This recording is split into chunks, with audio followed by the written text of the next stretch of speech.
Üdvillő módon mindenkinek! Érkezett az iGreen Kft-től egy csomagocska, ami egy invertert rejt. Hát méretéből ítélve nagyon könnyedén rá tudunk jönni, hogy ez bizony az iGreen 11 kW-os saját márkás invertere. Ugyebár volt ez már teszten, itt most a lényeg, amiért nálam van, hogy megnézzük, hogy kijavították-e azokat a dolgokat, amiket kértünk tőlük. Már a gyártó ugye megoldotta a problémát, vagy csak azt mondta, hogy igen, megcsináltuk.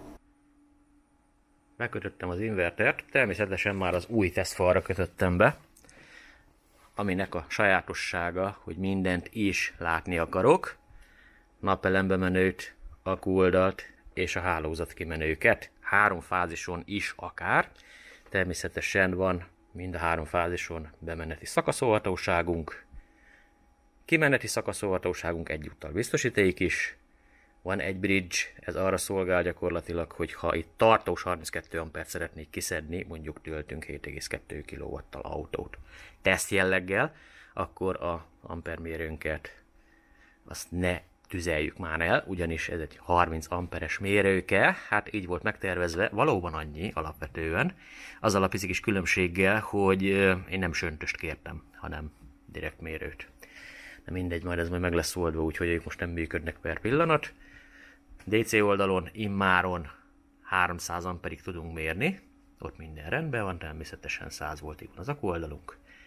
Napelem oldal, az pedig len 1000 voltig tud mérni, és 20 amperig, természetesen egyenáramú kis megszakítókkal ellátva. Kondenzátor előtöltési lehetőséggel, izzó itt van előttünk, gyakorlatilag látjuk, hogy mikor töltődött elő a kondi, látjuk a feszültséget, látjuk, hogy mikor lehet felnyomni a biztosítékot. AC bemeneten meg még van 3 darab kis mérőke, ami konkrétan mér mindent is gyakorlatilag, fázisonként. Kimeneti oldalra pedig lent kaptunk egy 32 amperest és egy 16 amperes kimenetet. Ezt persze le lehet osztani akár egy fázisra is, gondolván arra, hogy majd érkezik olyan inverter, ami sokkal nagyobb, mint például ez a kis 11-es. Töltsük elő a kondenzátorunkat, tehát most ilyen látványosan lehet előtölteni a kondenzátorunkat, és így gyönyörű szépen megy fel a feszültség. Ugye amikor a kondenzátorunk feltöltődött, akkor az izzónk ki fog aludni. Amint ezt látjuk, már az izzónk az ki is aludt, de még csak 40 volton járunk. Megvárjuk azt a legalább 50 voltot minimum.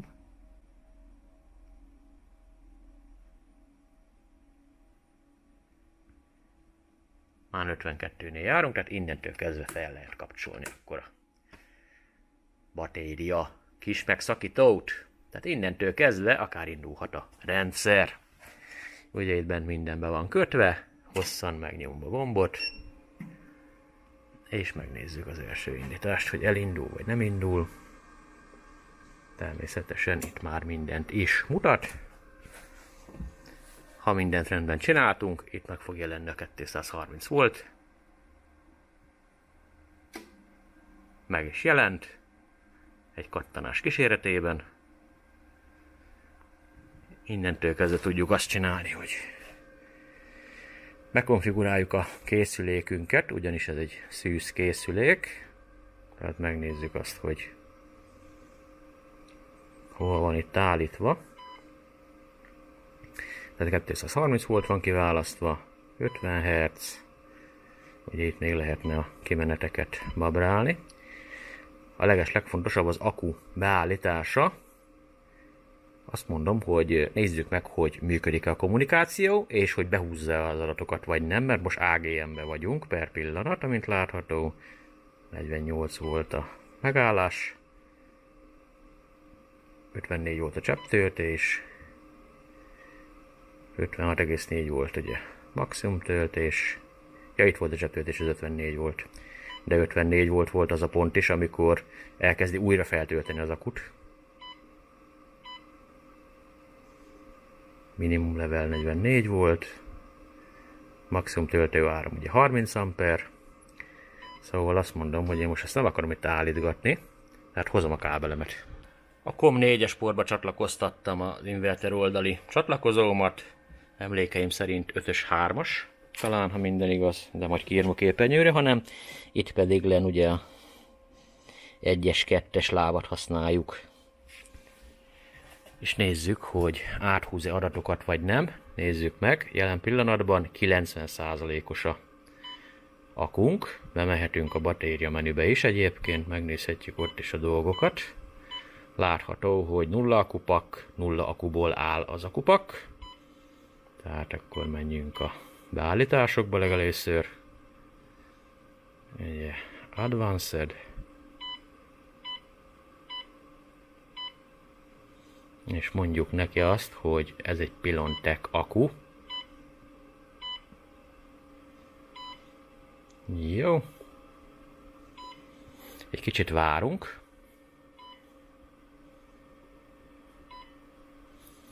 Tehát itt most láthatjuk, hogy 0%-ra változott a akunak a töltettsége, ugyanis most kommunikál az akuval az inverter. És meg is kaptuk, 99%. Ugye itt kiírta szépen, hogy lítium-ion. Hát vasfoszfát a valóságban, de lítium akku. És még itt is meg kéne változni a töltőáram is. Magától. Anélkül, hogy én babrálnám. Ott van. Megtörtént. Tehát megbeszélték azt akkor, hogy hány voltig fogunk tölteni, mi lesz, hogy lesz.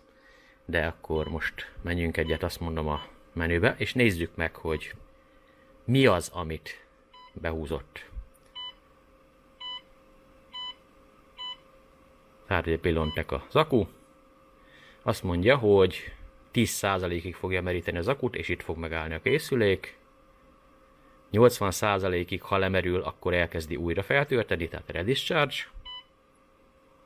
55,4 voltig fog tölteni, ennyit kér az akku.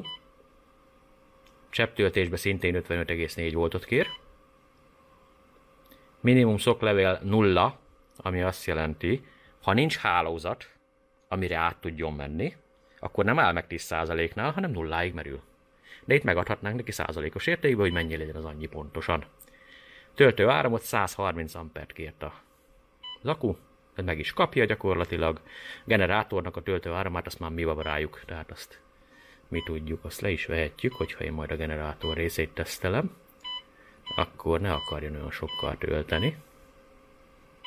Elég lesz nekünk, ha 2 amperrel tölt. Hát ez csak olyan biztonság, ne terheljük túl az invertert, amiről meg meghajtom.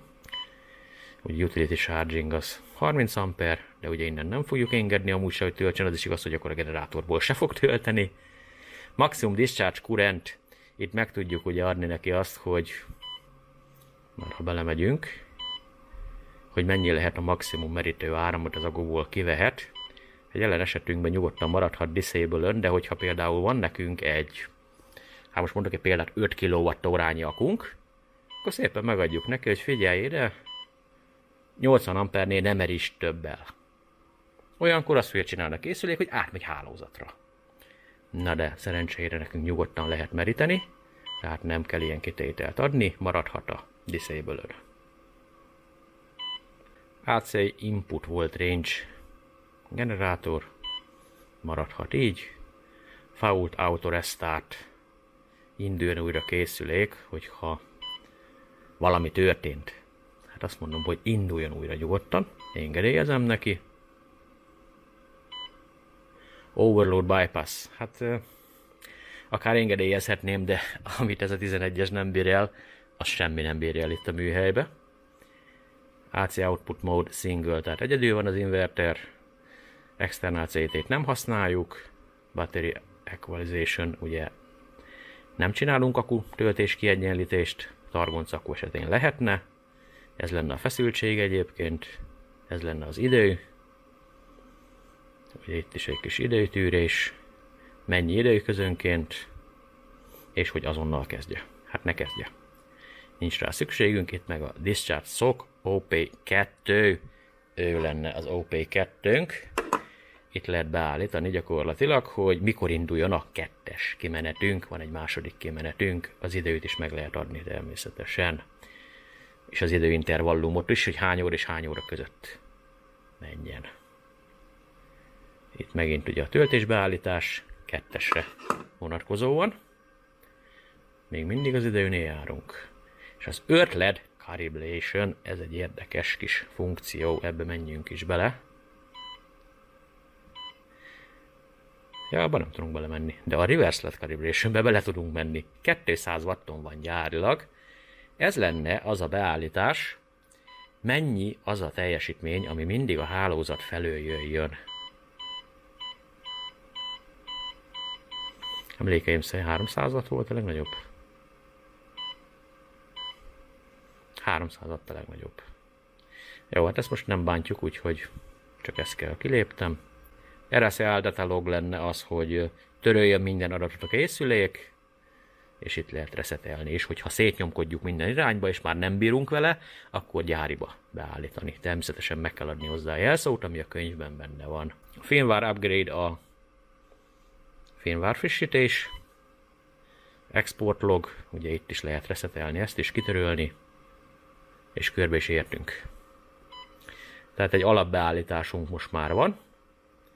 Amint azt látjuk, 99%-os az akku oldalban még nem mentünk be, az előbb már jártunk benne egyszer, de most megnézzük azt is, hogy mit mutat.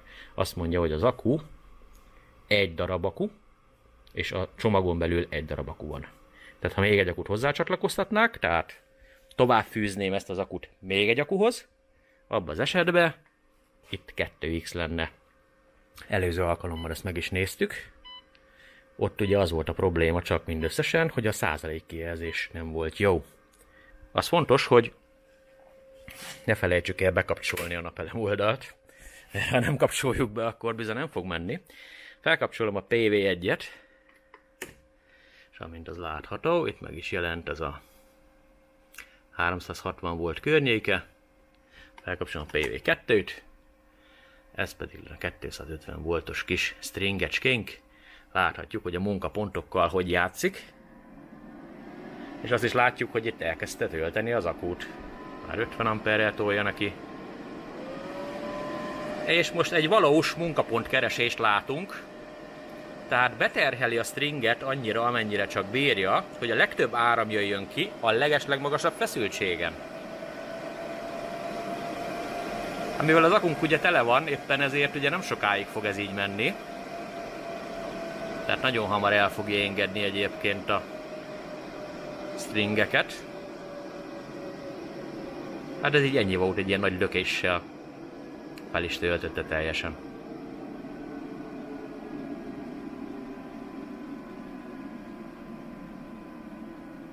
Ugye egy pillanatra hallottuk, amikor rázindít rendesen a MPPT oldalunk. Alapvetően az alapzaj az nem annyira nagyon hangos, sőt, egész halknak mondható. Főleg, hogyha napelemről megyen. Hát teljesen le is csendesedett. Itt már alig jön be gyakorlatilag. 5 ampere emelkedik, úgy látom. Jó, ennyi volt. Le is ment nullára gyakorlatilag. De most a fellegek is játszanak, tehát a fellegek mozgásakor a munkapontkeresés az egy fontos dolog alapvetően, de láthatjuk, hogy már nem tölt semmit. Jelen pillanatban SBU módban vagyunk, tehát akkuról és napelemről üzemelünk, hálózat nem áll rendelkezésre egyáltalán. Fázis és nulla között mérve 230 voltot mérek. Védő és nulla között mérve 0 voltot mérek. Védő és fázis között 230 voltot mérek, tehát ugye ott mérem, most nagyon könnyű hozzáférni ez a dologhoz. Tehát továbbra is van benrelénk is. Hoztam egy pici kis fogyasztót, hogy nézzük meg, hogy reagál a napelem oldal, amikor elindítom a kis olajradiátoromat. Igaz, hogy ahhoz először az ACI autót ugye engedélyeznem kell. Ugye itt mindig mutatja egyébként a dolgokat. Az ampermérők nem működnek sajnos, mert nem olyat küldtek, mint amit kellett volna. De a napelem oldalon nagyon szépen lehet demonstrálni, hogy nyúl hozzá a napelemhez egy fogyasztó indulásakor. Most először csak a 2-es fokozatot indítom el, a nulláról.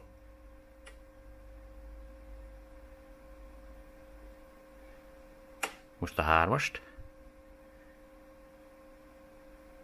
És szépen elkezdi a munkapontot keresni. Hogy itt bizony most már 2,4 kW-tal kell játszani.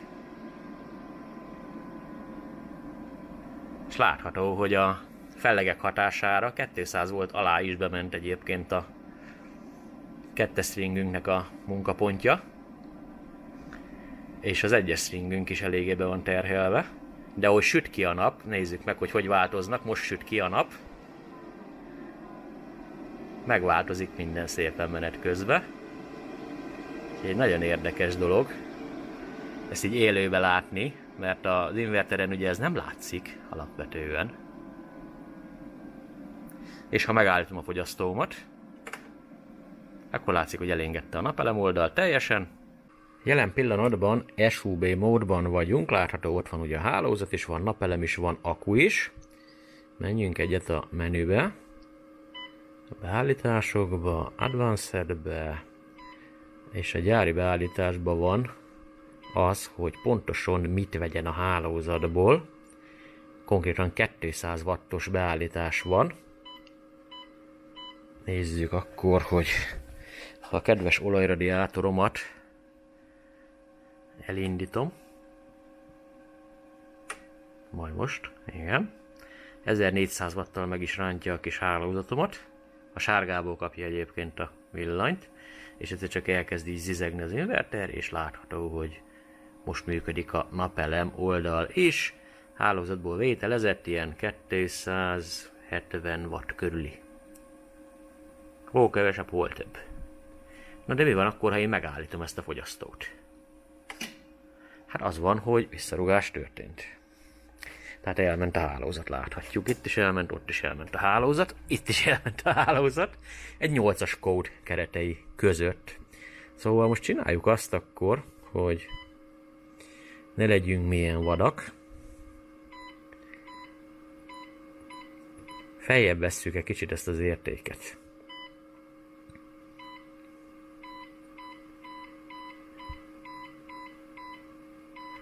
Ha már egyszer van állítási lehetőség. Nem 0-ra, 300 wattra. Elmentjük ugyebár. Megvárjuk, hogy visszajön a hálózat, mert vissza fog jönni egyébként.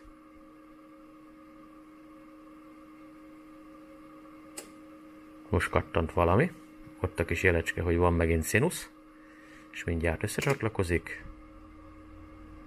Hopp, meg is jelent. Tehát újra van hálózatunk.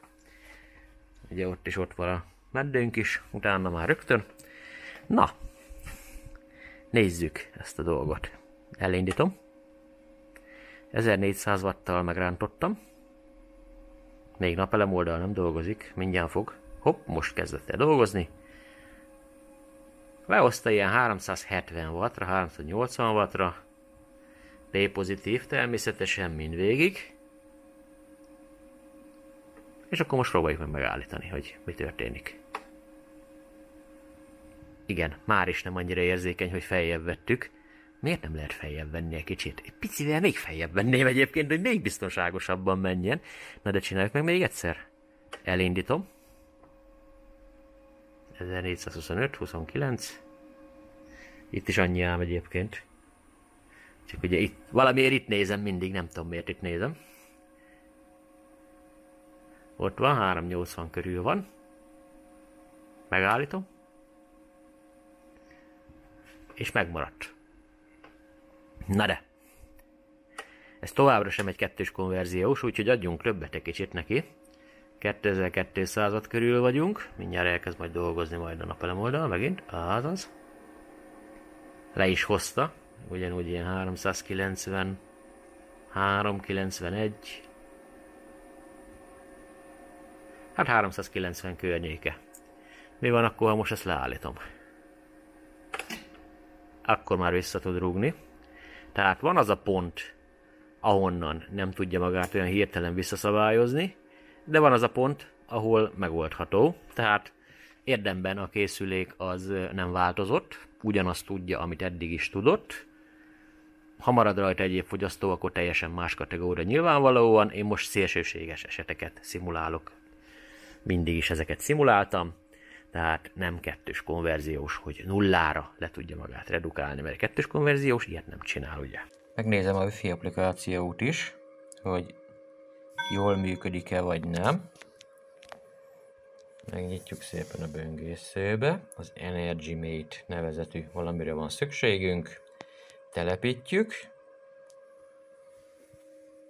Régebben az iSolarhoz volt társítva ez az inverter, de most itt valami változott alapvetően. Úgyhogy nekem is új regisztrációt kell készítsek. Ezt szigorúan csak tesztelési céllal csinálom meg ezt a dolgot. Tehát akkor belépünk a Energy Mate-be. Elfogadjuk itt a dolgokat. Konfirmáljuk. Megengedjük. Igazából az lenne az érdekes, hogy most én be tudok-e lépni a régi jelszavammal, vagy sem.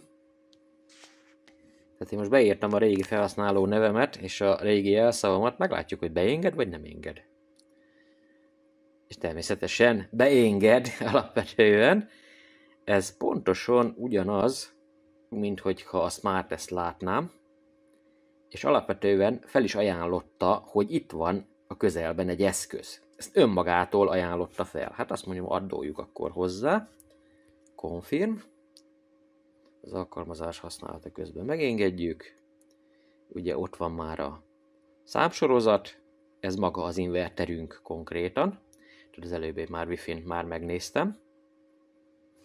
És akkor semmi más dolgunk nincs, majd itt megadjuk a power-t, hát nem tudom, hogy ezt miért nem tudja magától. Azt mondja, hogy address. Ugye kötelező megadni, az a nagy helyzet. Hát akkor ez Chicago, kérlek szépen. Complete. És akkor continue adding. Hát így ennyi, jövően maradtunk. Tehát az E5000-es az itt van. Alapvetően. Device. Na jó, úgy látom, hogy csak meg kell mi keressük ezt a dolgot, hogy pontosan hogy is van, meg mint is van. Tehát meg kell jelenjen nekünk ez a E8, stb. Akármi. Elég nehezen jelenik meg egyébként. És az előbb meg felajánlotta magától egyébként, hogy ő azt hozzáadná. De mégse adta hozzá. Na itt van egyébként. Ez a mi eszközünk. Akkor megadjuk neki egy jelszót, ami 1, 2, 3, 4, 5, 6, 7, 8. Kapcsolódunk hozzá. Természetesen a telefon fogja mondani, hogy itt nincs internet, meg stb. Meg akármi, és hogy ő nem akar ezen a hálózaton maradni. Mert hogy nincs hozzáférése az internethez. Visszalépek ide az alkalmazásomba. És a dataloggerre megyek. Ez igazából elvesztem, maradjunk annyiba. Kezdjük előről. Toolbox. Wi-Fi config. Aha, hát itt kellett volna kezdeni. Jó, oké. Tehát akkor mindent jól csináltunk lényegében. Letöltöd magát az alkalmazást. Csinálsz egy felhasználó nevet, ha még nincs olyan ott. Ha van SmartTest-esed, azzal be tudod lépni minden probléma nélkül. Hozzácsatlakozol az inverteredhez, és itt van az inverterünk gyakorlatilag, és azt mondjuk neki, hogy Network Settings, és ide kell beírni lényegében a routerednek a nevét.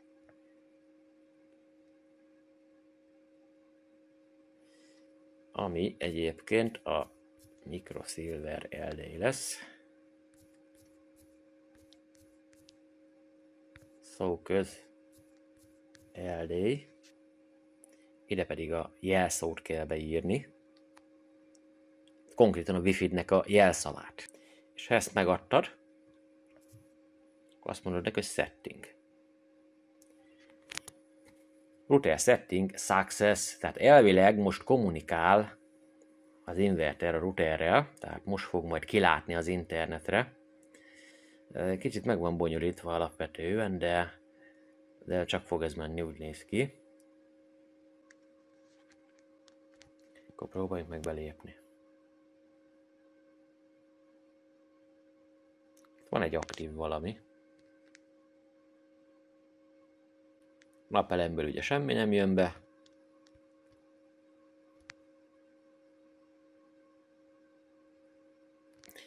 Na hát akkor a Wi-Fi-nk is működik innentől kezdve. És itt még tudjuk állítgatni a paramétereket is, innentől kezdve, hogy output source priority, hogy hova szeretnénk, ugye most SBU-ba vagyunk. Hát nézzük, hogy át tudjuk tenni SUB-ba.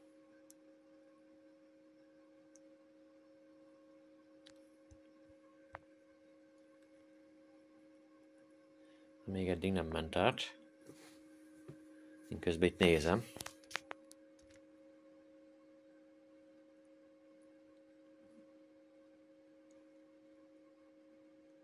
Mert nem ment át.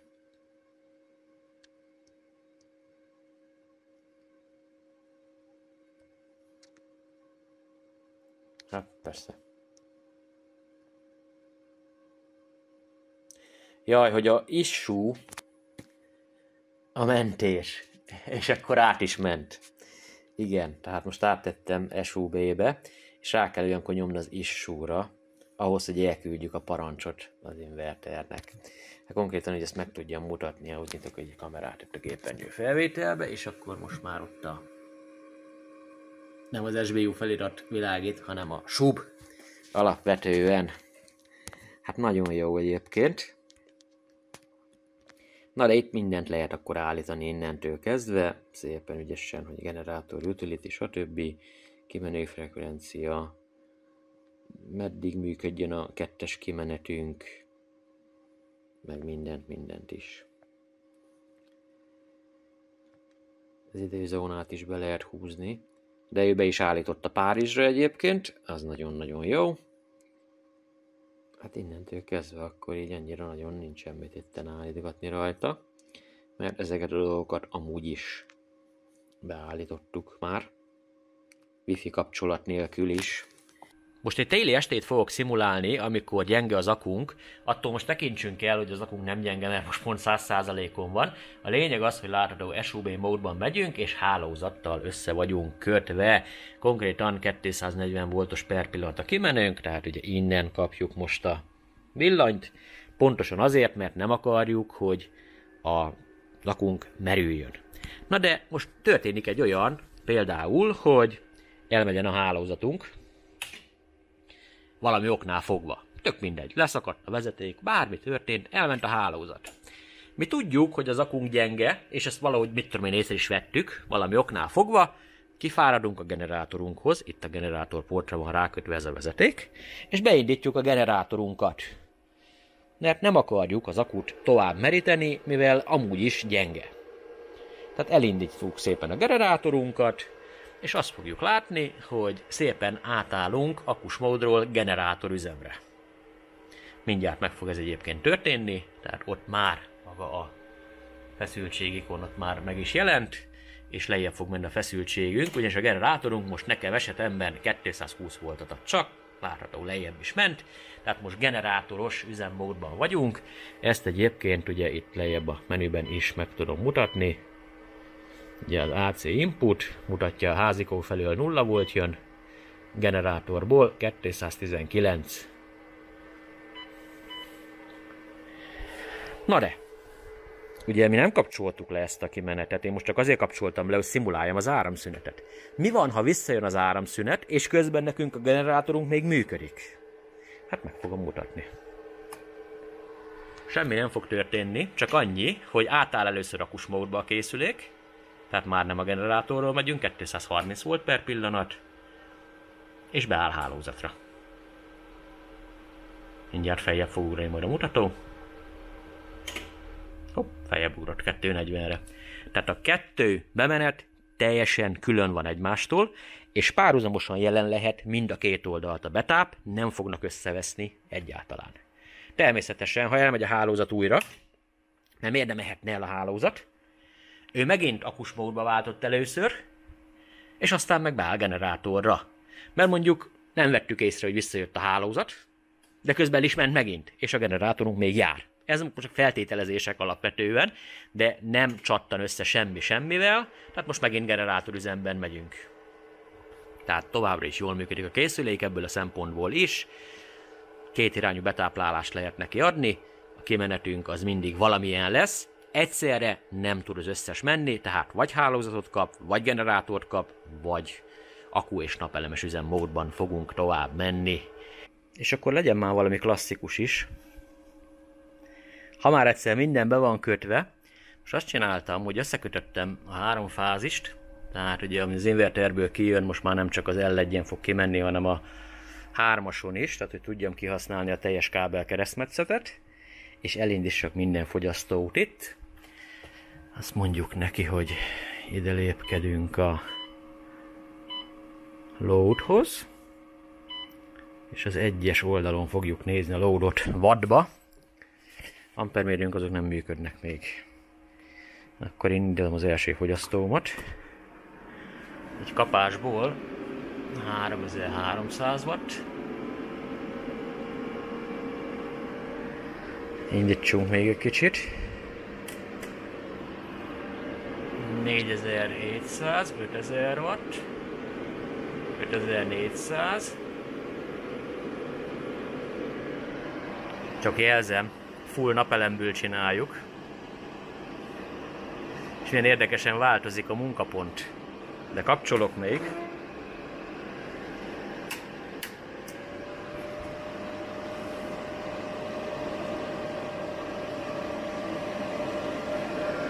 ...7300 watt.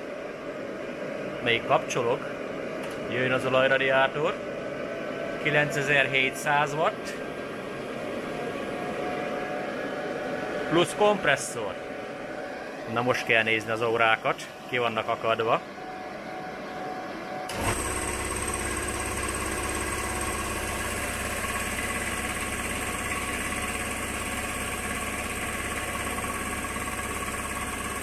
...11 kW. Akkuból szinte nem is használunk. Nézd ezeket a munkapontokat.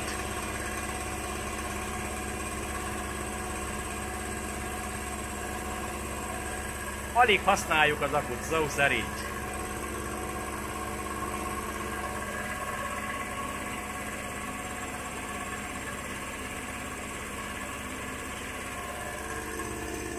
Nagyon meleg van, hogy kell lekapcsolni belőle. Úgy fújja a meleget, mint a veszedelem. Brutál! De figyelj meg a 9 kW-ot. Hozzá se nyúl az akkuhoz gyakorlatilag.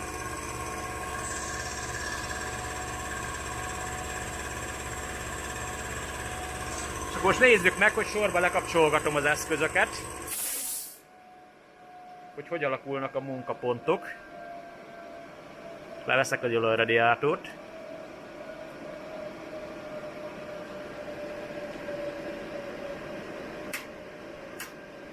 Hát itt változik ugye az és gyakorlatilag most csak a 3 kW van már rajta.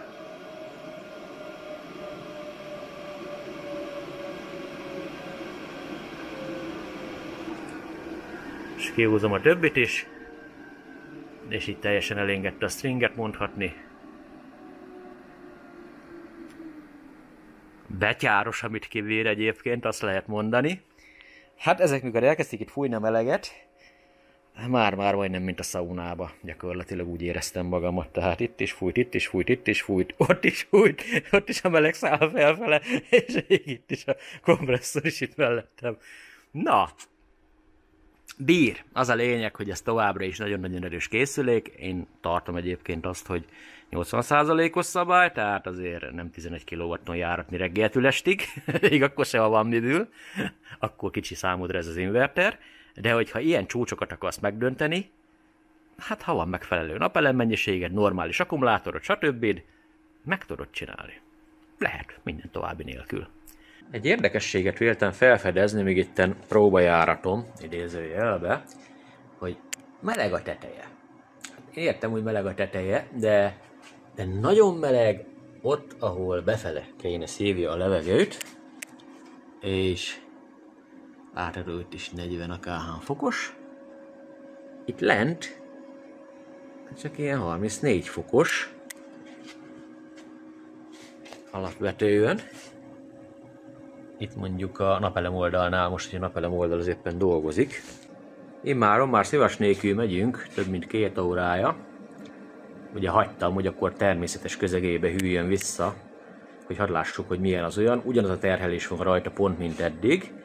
És most látható, hogy itt lent ugye fújja ki a meleg levegőt, ott fenn meg szívja be a hideg levegőt. És a másik oldalt is ugyanezt látjuk, hogy ott szépen a rácsoknál szívja be a hideg levegőt, és szépen hozza ide ki.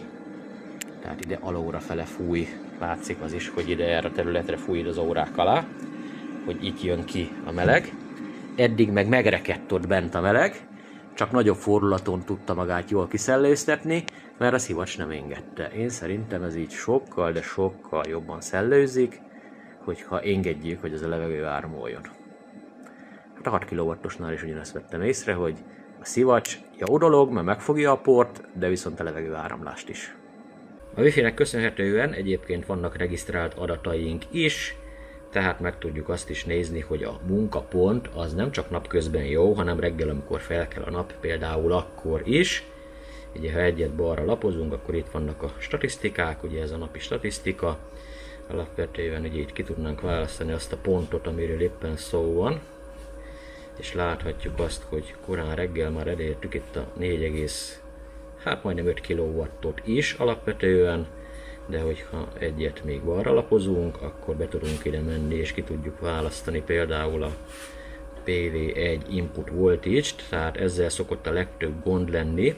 Sokszor kapok olyan üzenetet, hogy beragad a munkapont 90 voltra és nem akarja elengedni. Hát itt látható, hogy már hát a applikáció szerint már 4 óra környékén már valami teljesítmény jött be, és 100 volt környékén volt, és nézzük, csak itt a 5 óra 27 perc, már 321 volton van, tehát a terhelt sem ment 300 volt alá. A PV2 az ennél alacsonyabb lesz, ugye ő egy kisebb feszültségű stringecske. Szerintem ugyanígy itt lesz a dolog, hogy 6 óra 40-kor. Jaj, de ez a power, nekünk ugye a voltage kell. Itt van a voltage. 6 óra 40-kor 222 voltos munkaponton jár, tehát nem ragad be a munkapont sem. Szépen teszi a dolgát, de természetesen itt mindent is látunk, ugyanis tettem rá terhelést is korán reggel. És láthatjuk majd azt, hogy itt már beindult korán reggel egy ilyen közel 2 kW-os fogyasztó. Hát csak úgy teszt jelleggel elindítottam, hogy merüljön kicsit az akkumulátor is, hogy tudjon feltöltődni. Alapvetően itt mindenféle dolgokat ki tudunk még választani, hogy a akku töltöttsége hogy változott az este folyamán. Gyakorlatilag még ugye itt merítgettük, meg minden, és 10 órára, hát nem is 10 órára, hanem mi van itt. Hát 8 óra után már fel voltunk teljesen töltődve. Na hát a lényegen nem változtat, tökéletesen megyen a Wi-Fi is, és az inverter minden részegysége jól teszi a dolgát alapvetően. Azt az egy dolgot nem teszteltem még le, hogy mi történik akkor, hogyha akku nélkül akarjuk elindítani a készüléket, csak napelem segítségével. Tehát jelen pillanatban látható akku oldalunk az 0, le van kapcsolva minden oldal, le van kapcsolva még a napelem oldal is, na de akkor kapcsoljuk be a napelem oldalainkat, és nézzük meg, hogy mi történik. Az látható, a napelem oldal meg is jött, itt kiírta nekünk szépen, hogy starting, akku oldal 0%,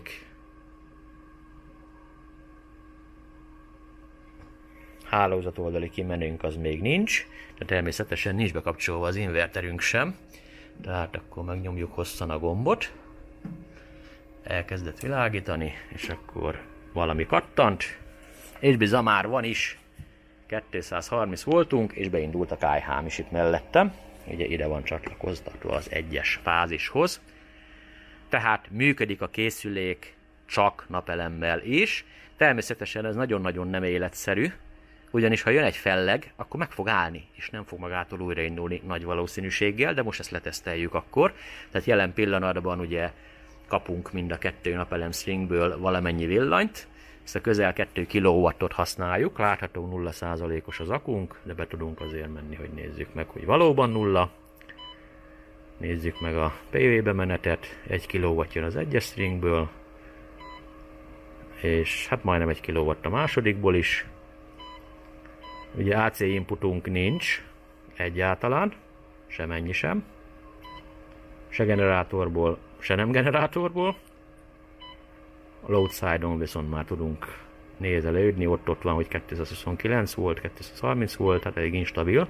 Hát ugye csak a napelemre tud támaszkodni, 1800 watt a kimenő teljesítményünk. Na nézzük meg, hogy ha a kisebbik napelem oldalt leválasztom, akkor mi történik. Hát az történik, hogy innentől kezdve már nem kapott elegendőbe jövőt a PV1-esből, és lement nullára gyakorlatilag. Nézzük meg akkor, mi történik, ha én visszakapcsolom azt. Hát egy felhőt akartam szimulálni, nem gondoltam, hogy ilyen hirtelen fog lemenni. Arra számítottam, hogy mondjuk leesik a feszültség ilyen, mit tudom én, 200 voltig, és akkor hibával leáll, hát azonnal leáll teljesen. És ahogy látom, nem is indul vissza önmagától. Tehát alapvetően ezért is szoktam mondani azt, hogy oké, hogy működik csak napelemmel, de nem életszerű csak napelemmel üzemeltetni. Tehát mindenféleképpen kell alá valamennyi akkumulátor, ha nem is sok, de valamennyi kell alá, mert különben nincs mihez nyúljon.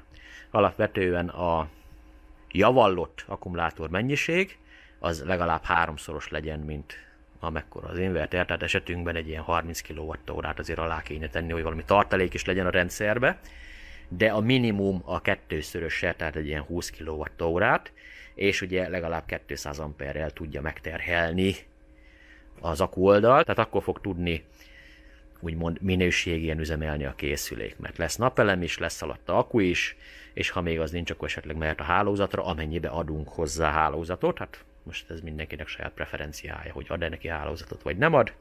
Mindenkire rá van bízva a döntés. Szerelés továbbra is azt mondom, hogy bízzuk szakemberre, ha nem értünk hozzá, ne kötögessünk össze-vissza. Viszonylag egyszerű beállítani a készüléket, de azért el lehet állítgatni, nagyon-nagyon el lehet állítgatni. Tehát nagyon sok beállítási lehetőségünk van már ennél a modellnél is. Összességében viszont maga a készülék teljesen jól működik, most már jól működik az akkuszázalék kijelzés is. A munkaponttal eddig sem volt probléma, most láthattuk azért a munkapontokat is, hogy nagyon szépen tartja, tehát nem ragad be a napelem oldali feszültség alacsony feszültségre, és csak valamikor 10 óra, 11 órakor engedi el. Tehát szépen kezeli a dolgokat, jól terhelhető a készülék, a visszarúgás sem változott semmit sem, pont olyan, mint a legelső teszt idején alapvetően, tehát a készülék továbbra is mondhatni ugyanazt nyújtja, mint legelső alkalommal, azzal a kivétellel, hogy most már az akku százalékok is tökéletesen működnek.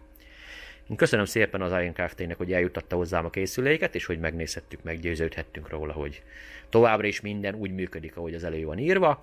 A szivacsokat szerintem hanyagoljátok, hát ez egy ilyen egyéni preferencia. Én azt mondom, hogy ha jobban tud hűlni a készülék, az sokkal jobb, mint hogy lezárjuk ott a szellőzőnyílásokat, és kevesebb por jut be, a por így is úgy is be fog jutni. Tehát én szerintem inkább azzal rövidítjük az élettartamát a készüléknek, hogyha főzzük feleslegesen.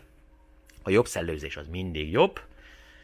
Ha tetszett a videó, akkor nyugodtan dobhatsz egy lájkot, és ha még nem tetted, akár fel is iratkozhatsz. Megint volt 2 leiratkozónk, mert legutolsó videón megsértődtek, de hát így jártak. Hát nem tudunk mindenkinek a kedvére tenni, nem is célom. Én mindig az igazat akarom bemutatni, hogy működik valami, legjobb tudásom szerint természetesen. Na de ne gyújtsam tovább a videót, a következő videóig is. Na csá!